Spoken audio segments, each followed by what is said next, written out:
Kadaguan sa light shipping company, mitataw nga giabaga nila ang tanang panginhanglanon sa mga pasahero sa MV Light Ferry 16 nga nasunog samtang giangop usab nila ang pagsalmot unya sa NBI 7 sa investigasyon sa maong trahedya. Si Luan Mirondina sa report.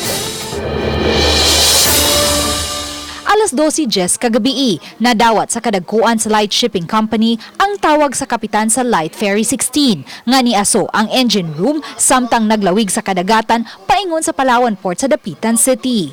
Alas 6 kagabi, migikan sa pantalan sa Sambuan ang naasoing barko ug pag-abot sa Maytagulo Point. Mga 4 nautical miles na lang ang distansya gikan sa pantalan sa Dapitan dihang nahitabo ang aksidente. Base sa manifesto sa barko nga gikonpermar usab sa Chief Operating Officer sa light shipping nga si Engineer Fernando Inting, adunay 137 ka mga pasahero ug 38 ka mga tripulante nga luwan sa naasoing barko. Apan pagka alas 6 ganihang buntag, aduna nay 180 ka mga pasahero nga na-rescue. Dili pa usab makahatag og tataw nga tubag ang management sa light shipping kung nag-overloading ba ang barko. That's why amo man i-check, no? Kay usahay sometimes we don't know reporting ba. So amo pa nang i-verify sa mo official sa vessel. Matod sa Chief Operating Officer sa light shipping, usa sa labing bag-ubagong barko ang Light Ferry 16 sa 27 nila ka mga barko. Marso 2015 nila kini napalit o giilisan og bago ang mga engine niini o giayom-ayom usab ang lawas ug ang mga dapat sa barko. Gi-dry dock kini niadtong Hunyo 5 ug nag-agi og sea trial.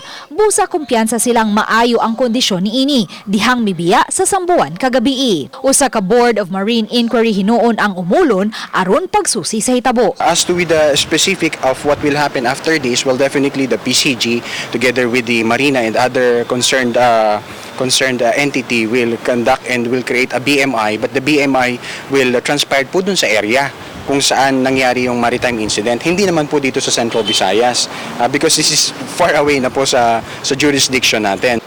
Suway sa mong hitabo, gihangop karon sa kadagkuan sa light shipping companies ang pagsalmot sa NBI 7 sa investigasyon. Kinihuman duha kay gayon sa miaging tuig nakasakmit ang NBI 7 ug mga armas sa naasoing barko. So there's possibility kaya naasay mga di lang punta ka specific pero that's why we have to conduct the investigation together with this authority.